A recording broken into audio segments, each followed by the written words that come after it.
Alright guys, welcome to another beer review. Slightly trippy today. Going for a sort of an Italian art house film camera angle. It's not, it's just I didn't realise you're resting on post-it notes. So now you can see my left breast really nicely, but product placement if Daya wants to send free beer. No? It's alright then.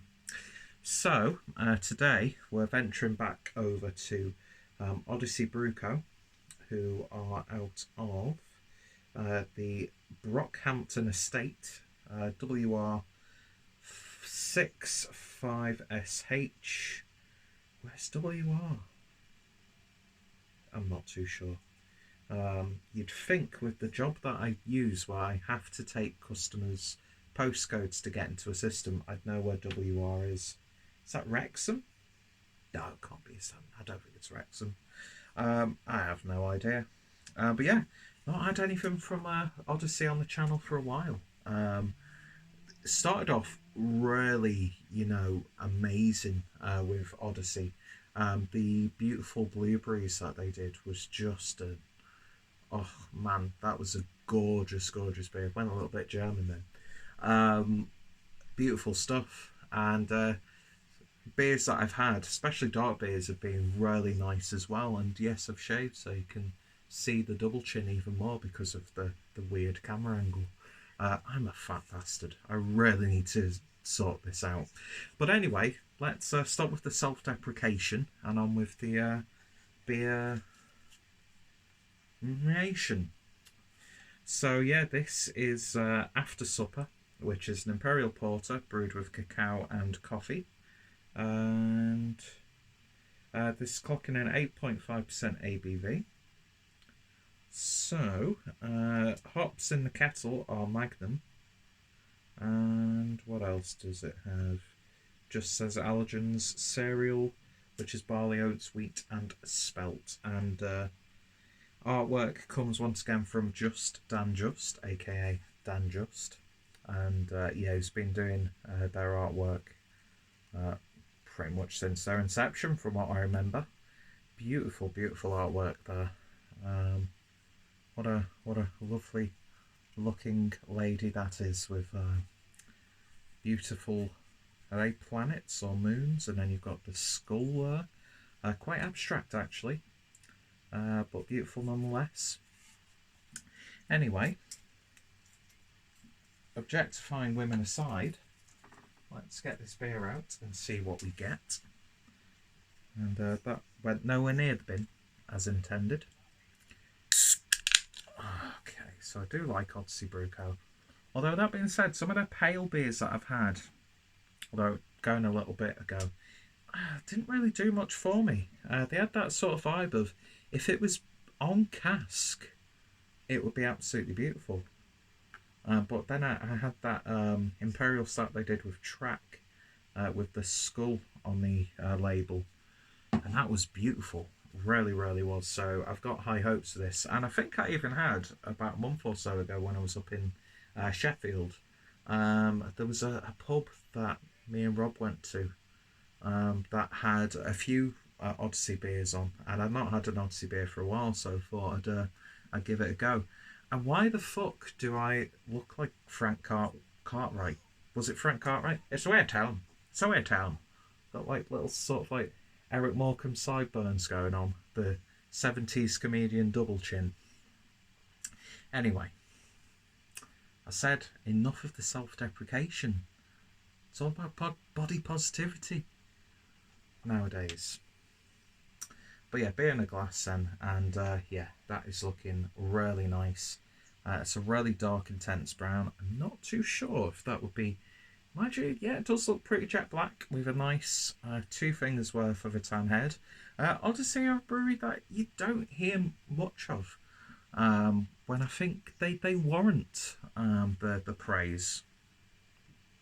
Because as I said, aside from maybe 1 or 2 beers which haven't really done too much for me, I've had a wonderful experience with the brewery. But anyway, this is looking really nice. Let's see what we get on the nose. Oh yeah. Oh, that's absolutely lovely. It's like coffee and porridge, an autumnal breakfast in the glass. A little bit of a melted sort of chocolate that you get on the little raisin cubes. Like a nice dark chocolate, but still got a nice level of sweetness. It's like a very sort of subtle vanilla-like aroma coming through as well. It's chewy smelling, like a chewy, sticky toffee pudding, but a little bit darker, a little bit more of a roastiness. Oh, the coffee character is beautiful in this. Did they say who they've got the coffee from? No, I don't believe they do, which is a shame because I like to see who breweries are using for their coffee, because I love good coffee and I like to buy coffee beans whenever I can, or at least like the ground coffee beans. I need a coffee grinder so I can buy coffee beans. Broaden my spectrum of artisanal coffees. But yeah, the bottom line is this smells absolutely wonderful. It really, really is. I think this hoodie accentuates my neck and double chin because that's just round right now. See, that looks much better if you slightly hide it. Anyway, smells good, looks good. Let's give it a taste. Cheers.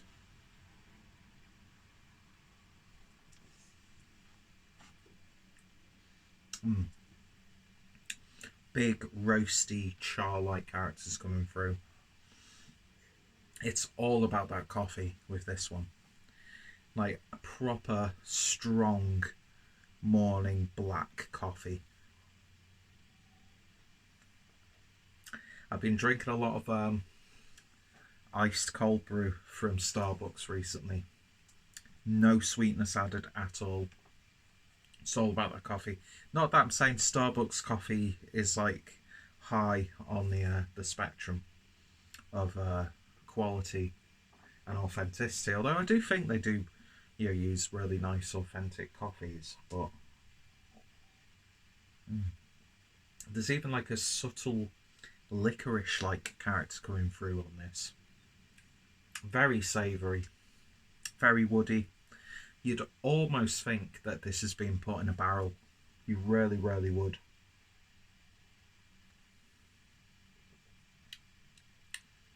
Yeah, unsweetened porridge, Scottish style. This is like one of those perfect end of the night sort of beers.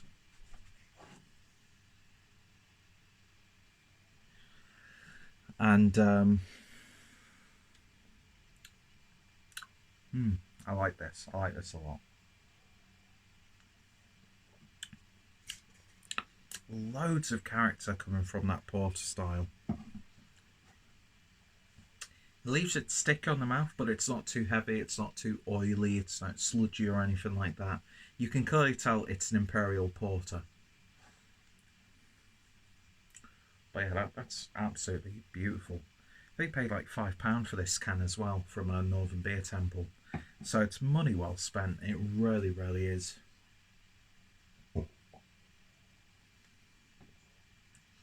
There's even like a charred burnt end of steak character coming through, or like a nice baked, topside beef joint.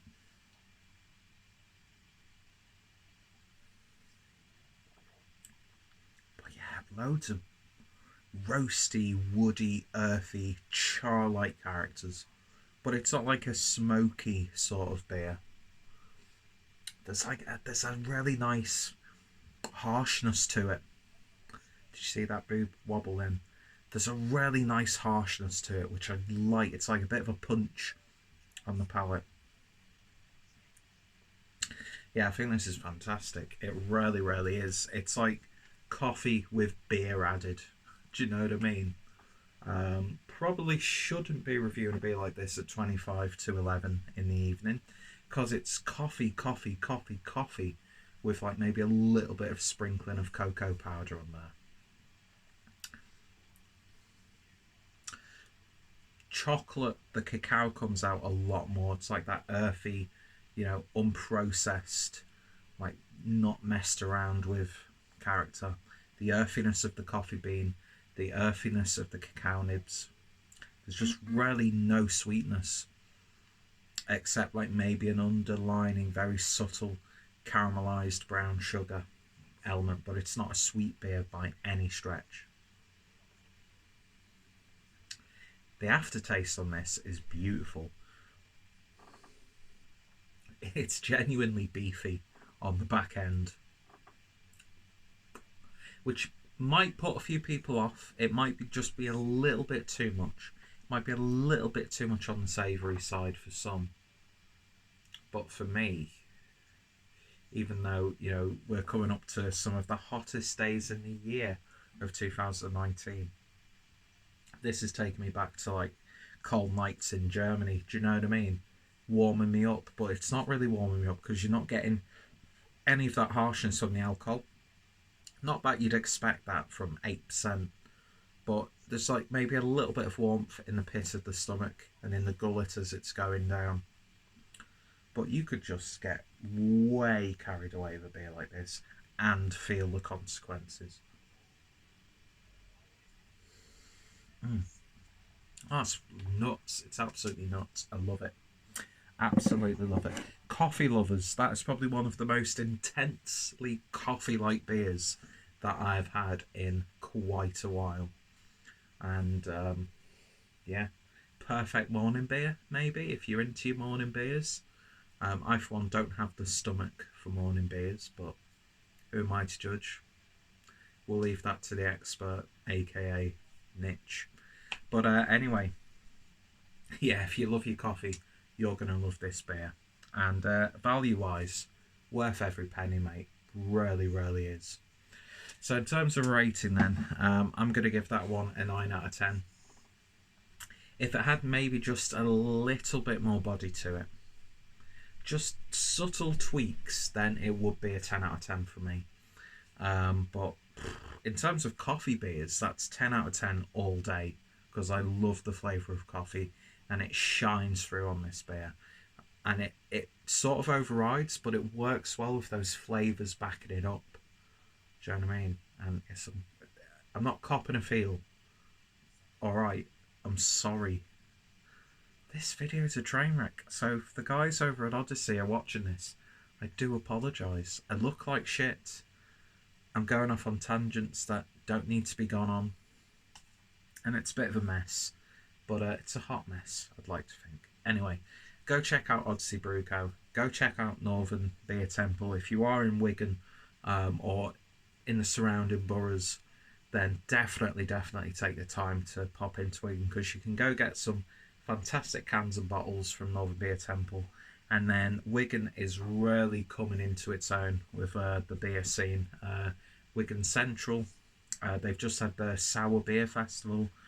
Loads of high quality cask traditional pubs with really interesting ranges of local breweries, as well as is this a tourist video for Wigan all of a sudden? But then you've also got the craft stuff happening in the John Bull Chop House now, which I need to take a visit to.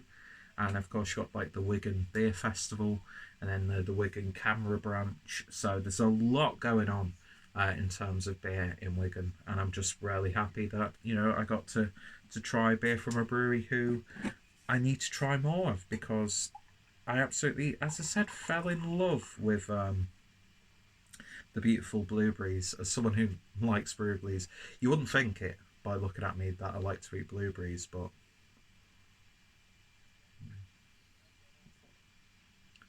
this had blue. Nah, I'm not going to go there. It's fine as it is. And yeah, lovely stuff. So 9 out of 10. If you've tried it, let me know your thoughts, opinions down below. Beautiful artwork as well. Gorgeous looking beer in the glass. Check out Odyssey Brew Co. Check out the playlist as well, because I've got a few of their beers up there. And yeah, I hope you'll join me next time for a much better and more flattering angled beer review. But you don't watch a clueless drink a video. for competence and vanity. See you guys later.